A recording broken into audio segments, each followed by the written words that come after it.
Okay, so today our speaker is Elizabeth Tasker, who is sort of here and sort of in master.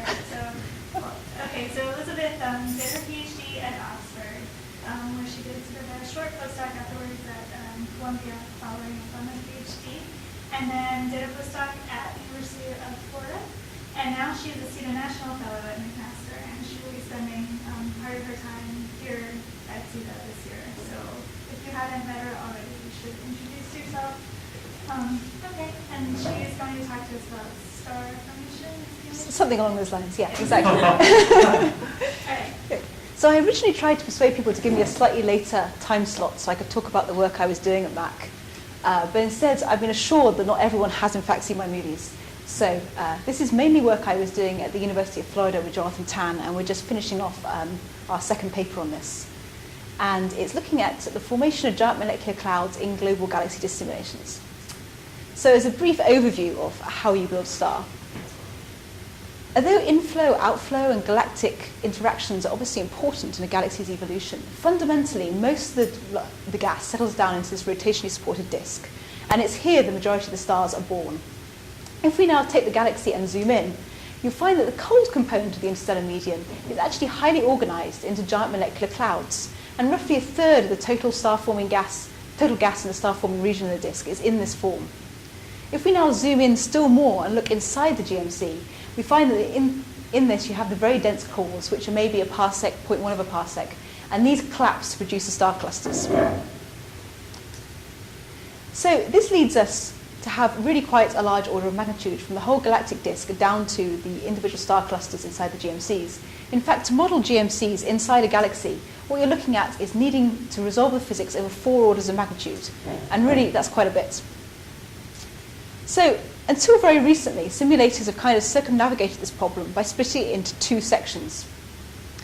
In the first, we look at local scale simulations. These tend to have boxes of a few parsecs in size, and they sit inside the galaxy. Now, these have a lot of advantages. Because the box is small, we can put in a hell of a lot of physics in. So, for instance, we can start to resolve some of the turbulent structure. We can put in things like magnetic fields, which are pretty time-consuming. You can add things like cosmic ray pressure, thermal pressure, a lot of details about what's actually going on in this gas. Problem is, you have only got a small patch of the ISM, the chances are with periodic boundary conditions.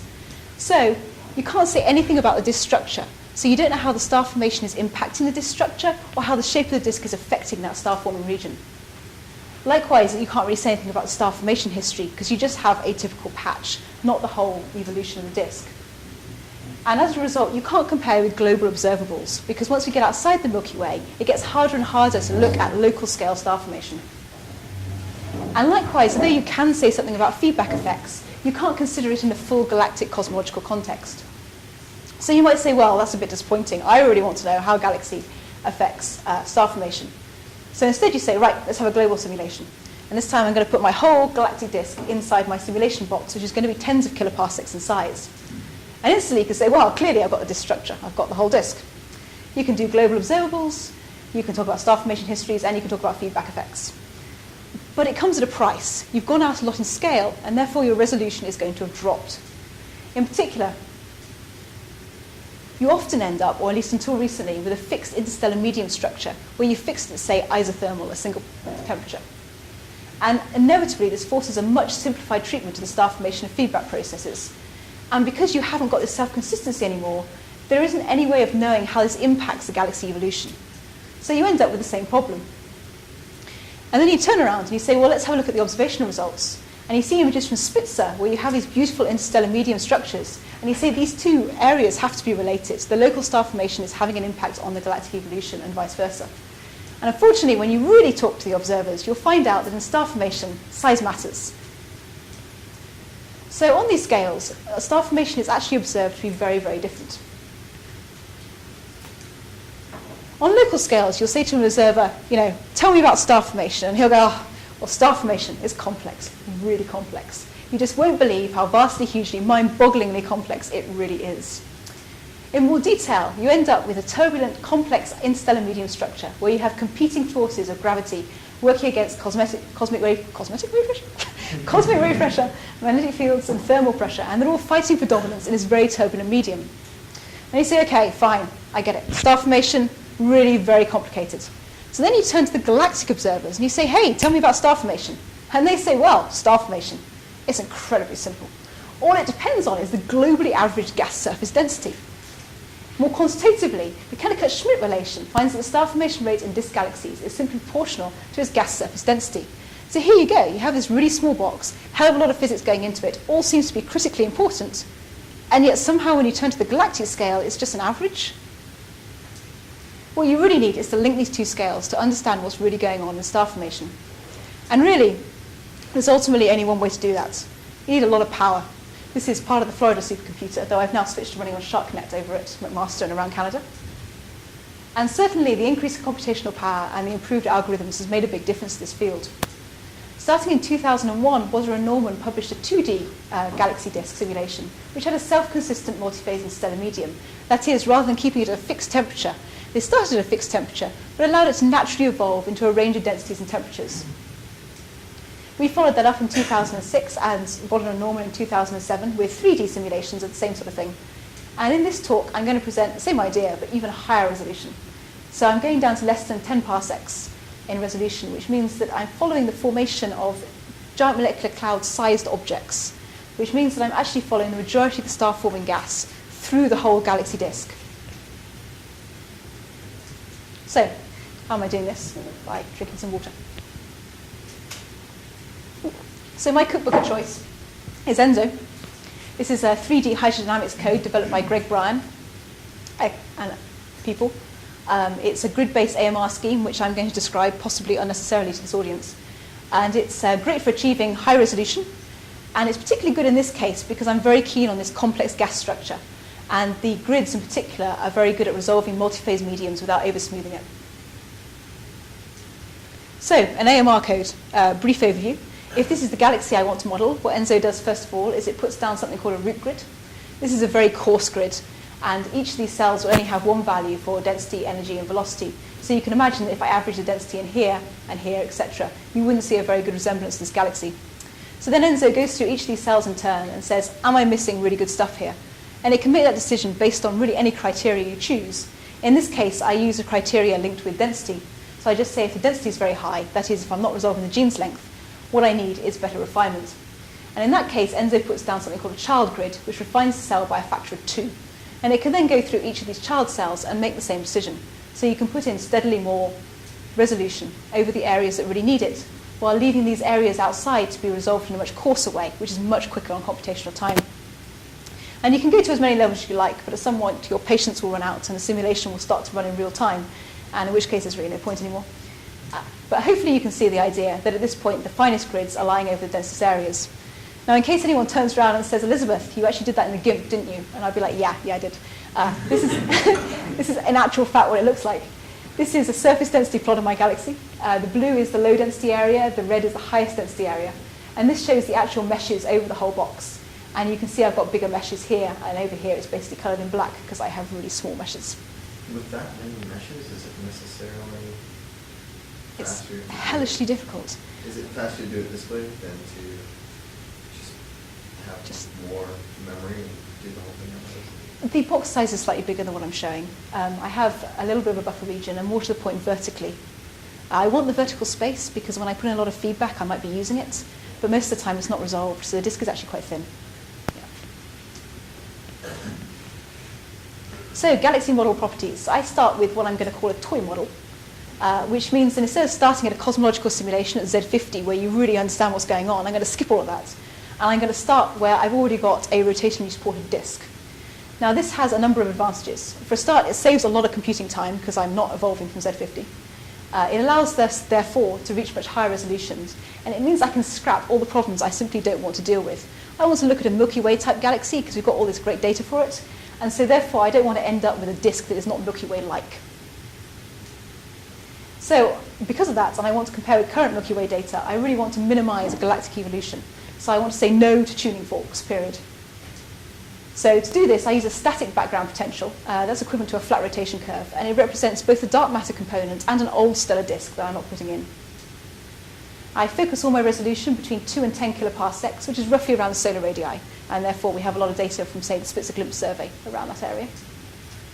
And my initial models don't contain star formation or stellar feedback, because I wanted to look at the evolution of these giant molecular clouds and how they formed. And of course, star formation and feedback might eat them all up, and I wouldn't really know what was going on. So I do a comparison with and without star formation. So this is what my disk looks like initially, face on. My high density region is here, which is going to go gravitationally unstable. I have a low density region in the middle because there's very little atomic gas in the center of the Milky Way, and I don't want to waste my resolution there. And I have like a buffer region around the outside. And the density plots, you can see this is our key region here. And we have a vertical scale height based on observations of the H1 in the Milky Way, which I took from Binney and Merrifield. So our main region... Is it initially in vertical balance? Not really. It's quite warm as well, so I figure it'll just cool and sort itself out. Yeah. So our main region between 2 and 10 kiloparsecs is designed to be borderline gravitationally unstable, with the idea that it will fragment as it cools. Now, quantitatively, what I mean is the Tumor Q parameter is set to 1. This was an analytical paper done in the 1960s by Tumor for a 2D disk, where he said that if Q was less than 1, the disk will be susceptible to gravitational fragmentation and break up. If it's greater than 1, it won't be, and it will remain stable. Because we're doing in 3D, I switched the sound speed for a 3D version of that with some non-thermal motions.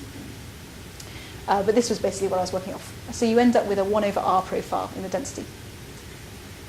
This is what it looks like initially. Initially, completely flat temperature profile, and my Q actually is 1.5 because I lifted the temperature a bit. But after really quite a short time, 50 megayears, temperature slams down to the bottom of our cooling curve, which is radiatively cooled down to 300 Kelvin. I should mention, and I will mention later again, that I'm only dealing with atomic gas here. So we get 300 Kelvin, and then our Q drops. Now, the 300 Kelvin cut-off is somewhat arbitrary.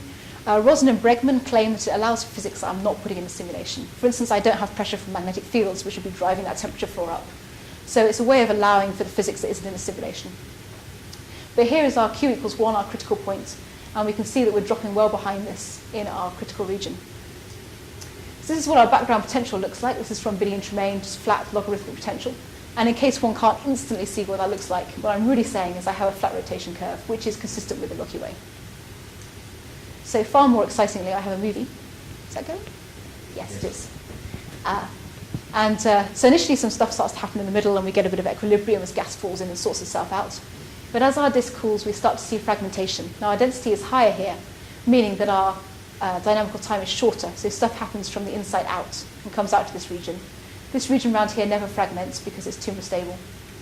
Because the disk is rotating, it's initially supported against tangential collapse. So the first time of fragmentation you see are these rings coming out here, but then it can't hold against tangential collapse, so it starts also compressing in this direction. And you start to see these knots of gas. And these knots of gas are what I'm going to be defining as my clouds. And these start to accrete and merge as time goes on.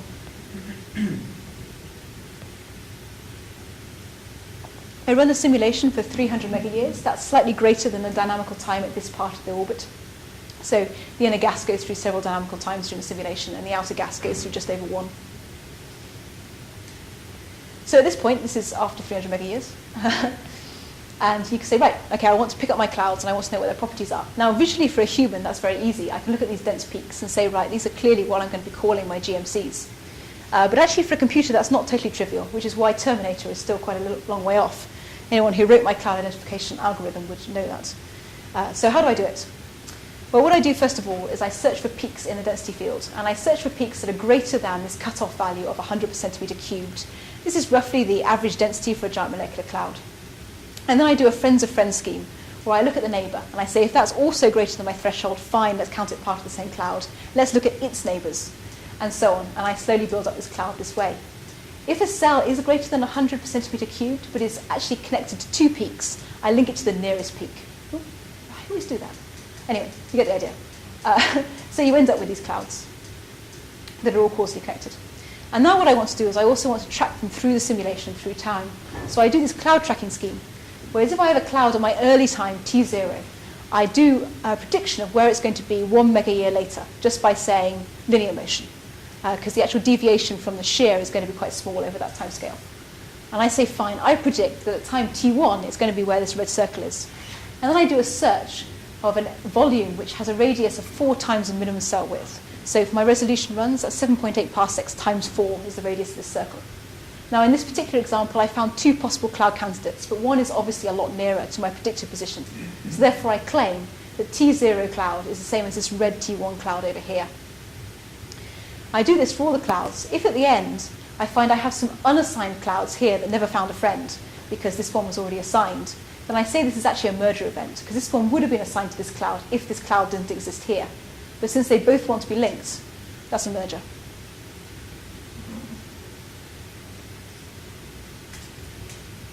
So it's maybe slightly possible to see here that both the red and the blue actually represent clouds, and they rotate different directions, but I'll talk about that later. But hopefully you can kind of see that they're lying over the densest peaks in my simulation here. So I'm getting the cloud tracking roughly right.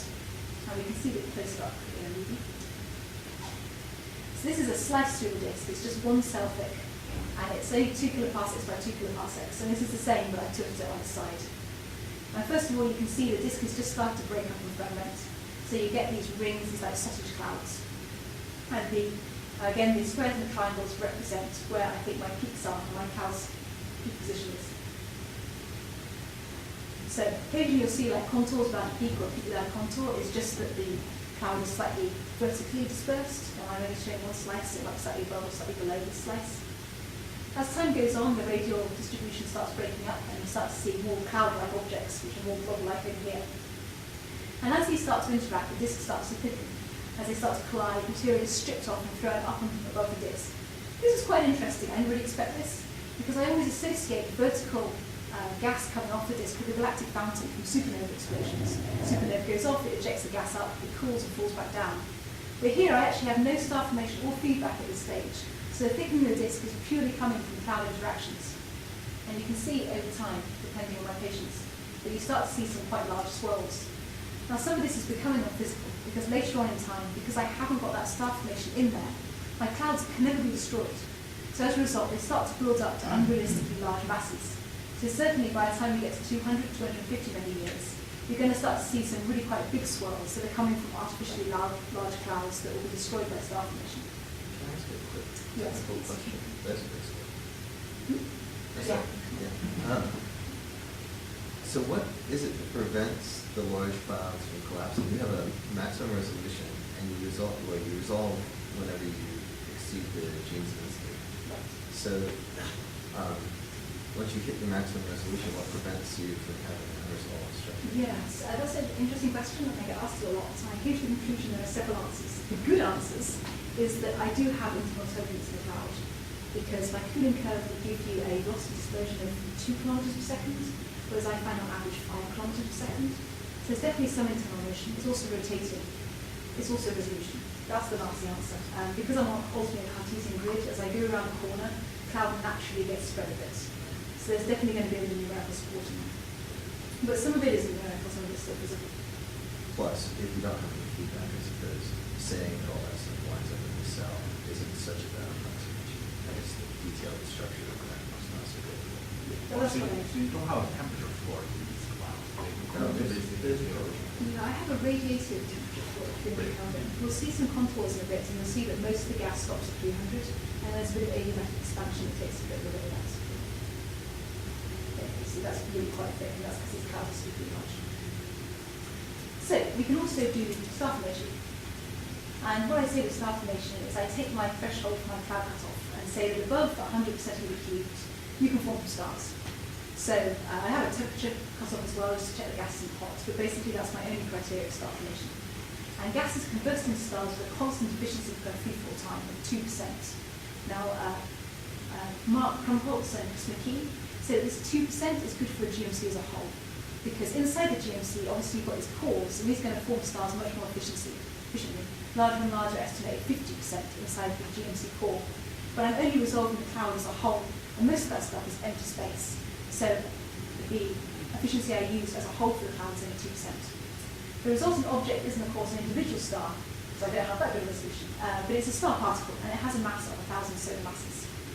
And these yellow dots here are showing my new stars that are born, and you can see they're being born right in the centre of the cloud, which is always good as a sign to check. So in the ones where I include feedback, I haven't put supernova feedback in, but I have included a term that allows for photoelectric heating. This happens when ultraviolet photons hit dust grains. Most of the time they don't do anything. but occasionally one powerful enough to eject an internal electron, and the spare energy from this goes in to heat the gas. Now, although it's not as dramatic as a supernova explosion, it is now thought to be very important for heating the interstellar gas. So I didn't tie this to star particles per se, instead I match it to the Milky Way data, where I put in a radial heating term proportional to gas density, with this radial dependence that comes from Wolf-Rayet et al. So it's constant inside this region of 4 kiloparsecs, and then it has an exponential profile outside. And at 8 kiloparsecs, the solar point, I normalise it to the drain value, which is 1.7 times the Harding estimate for the local value. Wait, so this prescription doesn't depend on the actual radio star formation? I thought that because my initial conditions are so artificial that tying it to the star formation rate was not really as good as just putting what I know in the equation. And also because I want to compare with Milky Way data, I don't know what would be best up by the biofeedback prescription. So just look at the stars again briefly. The yellow stars are the new stars. It's what formed over the last many years at 100, 200, 300 many years. And the red stars show all the stars. So you can see that once they're formed, the cloud interactions start to pull apart the stars and they move slightly away from the clouds themselves. And in the end, we have like millions of stars. So this shows the evolution of the cloud creation. And because my disk industry fragments, I start to see more and more clouds that get up to a peak. And then it starts to drop again. My disk is now fully fragmented at 150 many years. And the cloud creation now comes from clouds interacting with each other, pulling off bits of gas which diffuse, cool down and reform cloud, or the cloud itself accreting a companion and becoming too massive and then refragmenting. And so you end up with quite a steady cloud creation destruction mechanism during this area. And this is where I want to base most of my analysis, because this bit is clear to do the initial conditions. So let's first look at the disk as a whole. This is a 2D contour plot of density and temperature. Density down here and temperature on here. And these lines show what is expected for the Milky Way, depending on whether you include the hot gas known on the quite side. So this is the pressure, that is the constant pressure for the Milky Way. And this is without star formation. This is when I include star formation. And this is when I also include photoelectric heating zone. And as you can see, there is a lot of difference between here and here. The mass in this region, which is my cooling curve cutoff, decreases slightly. And you see that we have some adiabatic expansion in this area. When we include the photoelectric heating term, it gets rid of all this random gas here and compresses it to stabilise the warm phase of the ISM around 10 to the 4 Kelvin. And we see most of the gas starts to lie on, not exactly an isothermal line, but much closer to that. You can also see from here the traditional 3-phase model where we have a cold component, a warm component, and a hot component of the interstellar medium is obviously quite a bad approximation, since we have a whole range of phases at different temperatures and densities, which are not discrete but continuous. Well, why is there any 10 to 6 level gas that immediately push off gas or something? What's it? The stuff up at 10 to 6 Oh. is being made in shots and has a cool cool. Right. There's two sources of gas shock. Some of it is I have a background using it to do the density, but some of it shocks into this. The clouds themselves, they're actually collisions, which is quite a hot gas. If you look at their temperature projection, you can see the clouds are cold, but the gas in between them is really quite warm, and that increases over time. So we can also look at the interstellar medium structure as a PDF. This is just a 1D. So without star formation, we can see we have quite a lot of high density gas here, and the fraction of gas in clouds, so with densities greater than 100 centimeter cubed, is 0.6. If we put in star formation, that starts to eat away at this high density tail, and the fraction of gas in clouds is now 0.45. And if we shove in our photoelectric heating, it drops just a little bit more, because we start to suppress some of the star formation and stop the gas cooling and densing up in this area. So if we look away from the global properties as a whole and start to look at the individual clouds, what can they tell us about our properties? Well, without star formation, there is very little to stop the clouds gaining mass. They can be chewed up by another cloud, but most likely things happen is they'll just be eaten by that cloud and get an even bigger cloud. So collisions and agglomerations result in a very high mass tail, around 10 to the 7, 10 to the 8. This is obviously much larger than what we actually see. What we actually end up seeing is gas clouds with a maximum of around 10 to the 6 around here. If we now include star formation, we have the desired result, which is high mass clouds are now destroyed by the star formation, which keeps down the mass, and it pushes it this way. So we start to see that we have a much more, many more low mass clouds. Sorry, what was it? Did you say the prescription that by which the star formation destroys those massive clouds? Well, it takes gas out. So it's just over 100 centimeter cubes. It can remove gas. So it's just the removal of, okay, because those have a short dynamical time. Well, at the end of the simulation with star formation, what fraction of the masses and stars? Haven't checked. I think a lot, but I actually don't know very much to check that. And in the simulation without star formation, if you just calculate the velocity dispersion of the cloud plates, do you find an effective two-man parameter of the order of magnitude? Good question. I do look at velocity dispersion, and I'll show you a graph of that later. I'm not certain about how it compares with the two near that point. I think it is lower than 1, but not by a lot. I think there's a pattern in the paper actually why we do that up to 300. So it starts at 1.5, it drops right down to just below 1, and then it goes up slightly, but I think it is still slightly less than 1, but it's maybe around that area. So you do not account for supernova peak take by time, right? Well, we're getting onto it. It's just adding one thing at a time, really. So this is with star formation that we're making back, and then if we add in the photoelectric heating, you see that some of these very small clouds are actually disappear with this, and we see a more stable population throughout this time. I think this is because the very small clouds are just heated, so it ends up just not condensing out with the photoelectric heating. But again, it's because it disappears. So we compare this a little bit with observations. Observationally, the GMC population, it seems to form a parallel in both M33 and the Milky Way, where the alpha parameter depends on what you assume. So this shows an alpha parameter of minus 4.6. And here what people have done is they've said, okay, we have a population of clouds we measured, and we're underestimating the population over all mass ranges.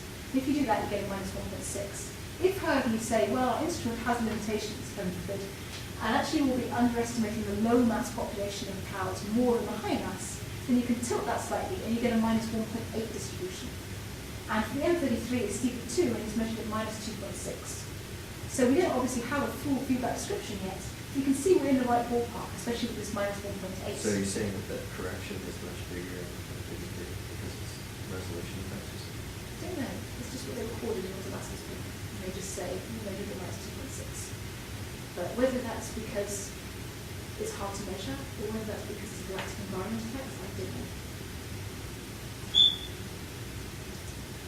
So we can also look at mass for this, and as I mentioned, these guys are clearly too big, so what should they be? Well, Williams and McKee say they're about 6 times 6 times 10 to the 6 m solar is the upper cutoff for a mass. Now, because we've got atomic gas, we also have an atomic envelope around all our GMCs. And if one assumes, with arguments from Blitz, this is actually the same mass as the atomic mass, you can double this up. And then you can say, the maximum mass we should be having is around 1.2 times 10 to the 7. And actually, that's not half bad, what we've got here. Especially given we don't have supernova feedback, which a lot of people swear by as being very important in star formation. We're actually reproducing a lot of the properties of very simple physics. But it looks like you're just making all that mass into stars, so you have something like 90% star formation efficiency in the giant one. Well, this is where all the stars go. Yeah, it has. They don't have to bruise out anything because of clouds or anything. No, why? They're gravitationally bound object. Not necessarily. Why? No, Well, your cloud is a gravitationally bound object. no, we'll come to that in a minute. Okay. Yeah. A lot of them are, but only just actually. Only just. Yeah. Not at the high mass.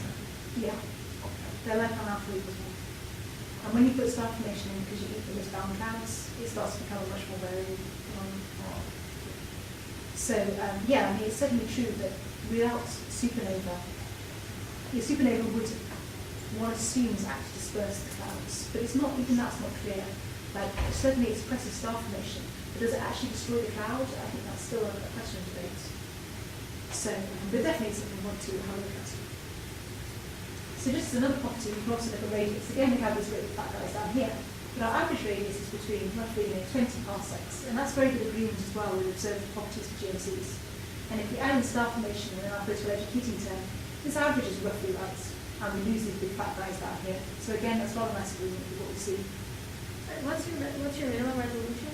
Smallest cell size is 7.8 parsecs. Is 7.8 parsecs. So so the turnover there is sort of similar to the Yeah. resolution. is that just saying that if you have 1 or 2 cells, then it's a 20 parsec? It's a little bit more than that, because often this is an average radius, and our clouds are often elongated. So the average radius isn't quite the same as like a dot. But yeah, certainly the same. How does the cloud size, or let's say the cloud column, compared with what you'd expect a total class of two-way wavelength. There's a critical two-way wavelength. You mean in terms of the well, you have a gravitational peak sense? in the mass distribution, right? And clearly you can define a characteristic unstable mass fragment from your initial surface density and an angular velocity. It's a function of those two things, really. So I think it isn't the clouds. I can I'll expand for a second and show.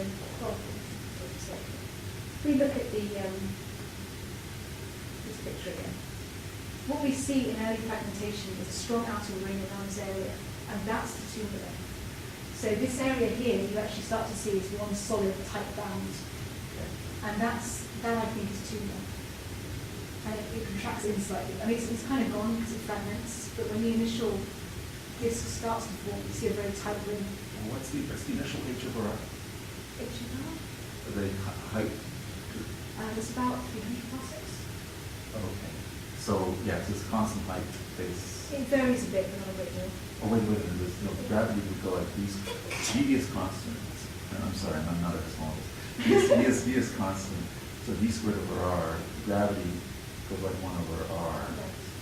And if you have a constant sound speed, then that, okay. That just means that the aspect ratio is constant. Scale height is constant. Scale height isn't quite constant, but it's roughly, it goes from like Roughly constant. Mm, And one scale height hundred is- sixty to yeah. sure. Yes, well, Seems this is constant. constant, yeah. Seems constant by definition. Right.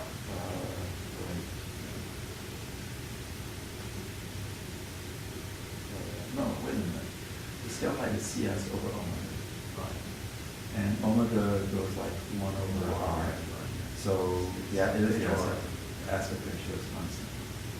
Okay, so, I mean, the reason why I'm asking is that if Q is initially the order of unity, right, then you can expect that the two-dimensional wavelength is some multiple of the scale height, right? Basically. So if you have an aspect ratio of whatever 0.03 or like that, your two-dimensional wavelength would be pretty, or maybe factors Q pi in there, I guess. So your two-dimensional wavelength may be a tensor factor of Q pi. Okay. So it might be not inconsistent with the structure you're seeing. Yes. But, I mean, that's sort of the peak you'd expect right on the point of fragmentation. The question is, once these clouds interact with each other, is there a different distribution beyond just the initial sugar wavelength square kind of signal? Well, without feedback, I would expect it would have to evolve, right? Because, there's nothing maintaining Q. Well, cloud collisions make quite a big difference in simulations. They're surprisingly common occurrence. You can also look at the velocity dispersion. So this is the observations from Galactic Properties, which was my favourite paper of the year for this paper. And the red line is my best fit. And you can see, well, it's sort of okay, but not great. But actually, we could do rather better by checking a few things about our clouds. For instance, that is a cloud. That, not so much. So if we scrap out the one-cell clouds, and then we also put a mass cutoff in 10 to the 6, with the idea they're our best resolved clouds at that mass and above. And then also, if we tilt the line of sight to 52 degrees inclination angle, which is the same as for M33, and we find actually we get a much better fit. So we still have a scatter here, but we're lying very nicely on the observational line, which is really nice. And you can see that the average velocity dispersion is about 5, whereas our cooling cutoff would give us, by default, 1.8. What's the slope there? It's, I can't remember what it is.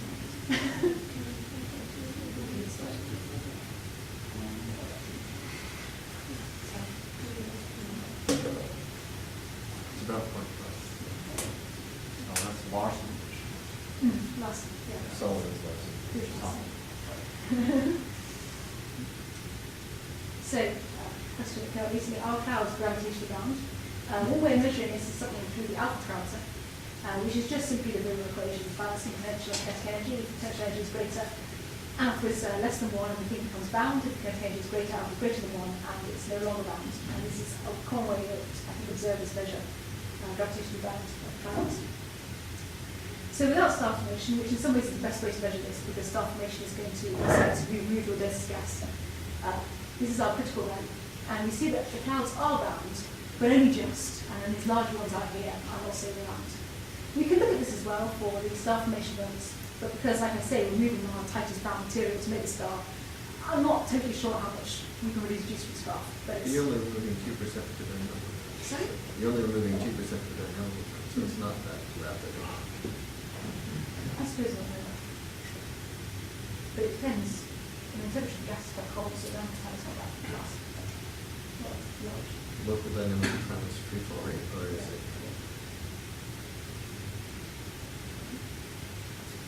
So look, so if I am fragmenting, right, by definition, my self-gravity is overwhelming the overwhelming factor, right? So why am I not repetition back?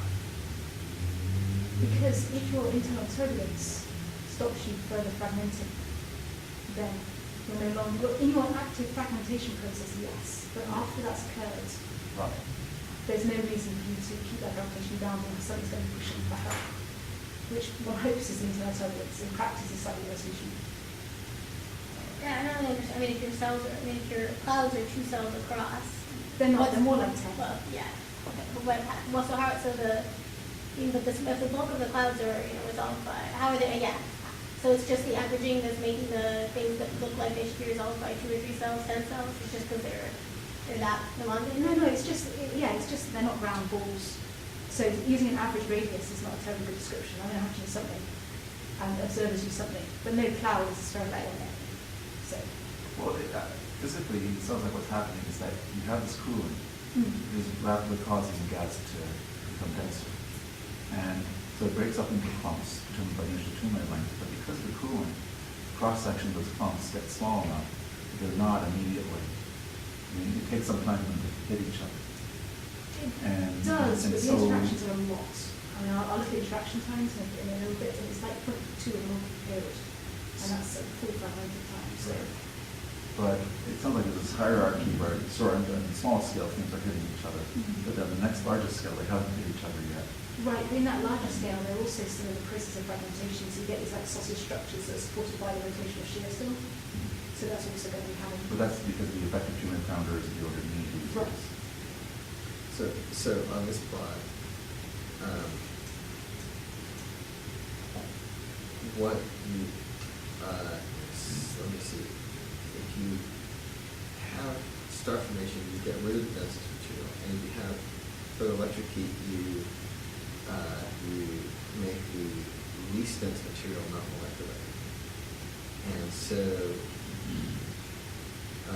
I'm just wondering, are all those things at high alpha, are they the low mass clouds? And is it all the massive clouds that are down at low alpha, or is that not true? Not sure. I actually just did my star formation results last month, so the results are still chunking through the analysis.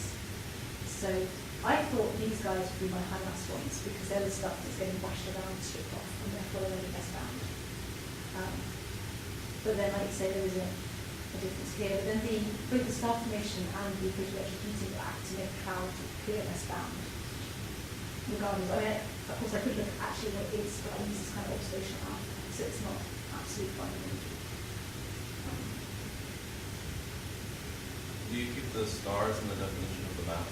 So the No, mass I don't. I take them out. Partly because they don't follow the cloud exactly, because the stellar disk is slightly offset from the gas disk. So without assuming that's definitely going to be the case, it's hard to always include stellar mass. So cloud rotation. This is my galactic disk going around this way. And the cloud is prograde if it goes around its own centre of axis in the same way. And therefore it's retrograde if it's still going around the galaxy disk like this, but about its centre of mass is rotating in the other direction. And you can measure this. And what you find is initially all my clouds form prograde. But over time, a retrograde population, represented by these red bars, starts to creep up. And roughly, by 220 years, at least 30% are retrograde at this time. Now, you might say, why? Well, at early simulation times, you have a pretty pure, untouched gas disk.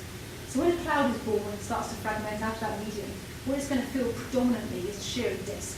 And this gives it a prograde rotation. But a cloud that's formed much later on undergoes a lot of forces. The chances are it's coming from So why is it fragments. progress? I mean, like, the shear was the other way, I thought.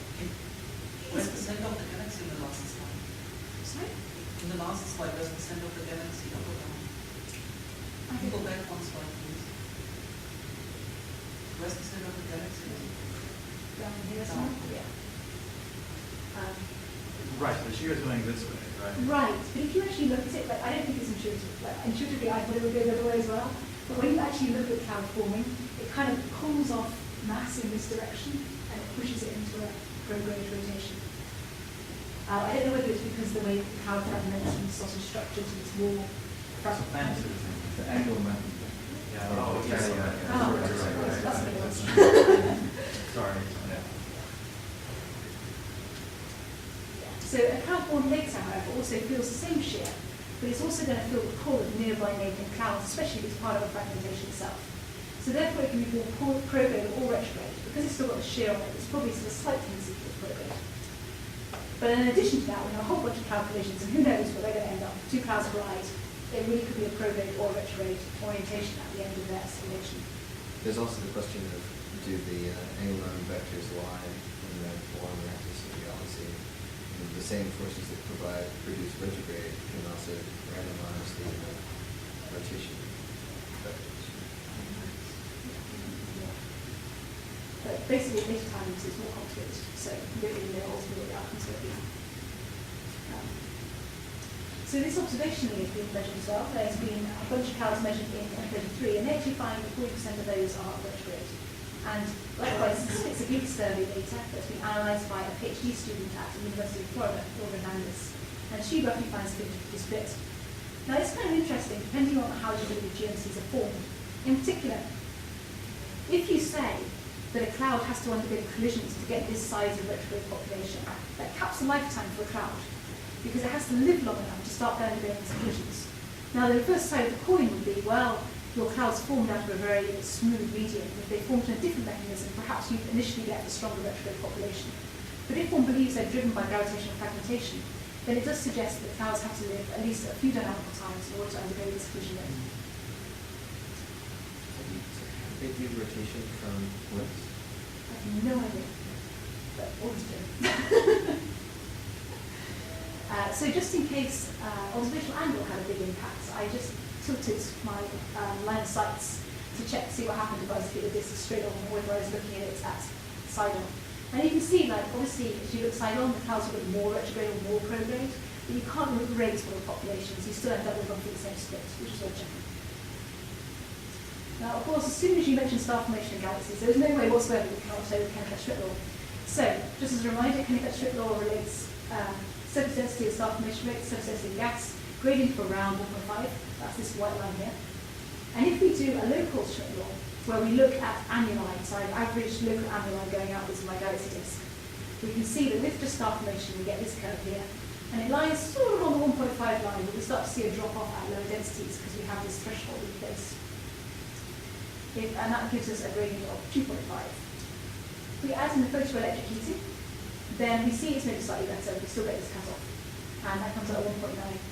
Now we can also look at the individual clouds themselves, project them in the XY plane, and say what would their Schmidt-Kennebec law be just for the clouds. And if we do that, because they're at high densities, they lie much more neatly along this line. And we have a line at 1.2, and to put in photoelectric heating, frankly it's bound to Kennebec-Schmidt at 1.4. So, if we say that these at this high density, if we were to include the chemistry, we'd be talking about molecular gas. What we're really saying is molecular gas follows the Kennebec-Schmidt law much better than atomic gas. And that's in good agreement with the Leroy et al. Paper with Finn's, where they found that the molecular gas was very good with Kennebec-Schmidt, but the atomic gas was already in place. But is the Carla index observationally for the molecular gas the same as the classical Kennebec-Schmidt? That was a bit softer even than closer to unity. They have an error of like maybe 0.2, but I didn't think it was that different. So as a side note, one could argue that I put in something close to Kennebec-Schmidt in my star formation rate.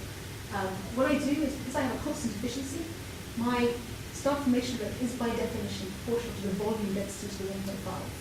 So it's not quite the same, but they're certainly related, so that's worth noting. And the other thing that's worth noting is that at some point the chemical relation is supposed to break down. We've done it on global scales and it's fine. We do it on the local annuli, it's supposed to be good. But at some point it must fail. So at what point is that? Is that should be a GMC scale? Is it wrong that these GMCs rely on the Schmidt law? And I don't argue no. I think the interior of the GMC is where the law will start to break down, because that's the point where you're going to start seeing these very dense cores and very, very efficient. Whereas using a constant efficiency rate for the whole cloud as a whole should still be good kind of Schmidt, I think.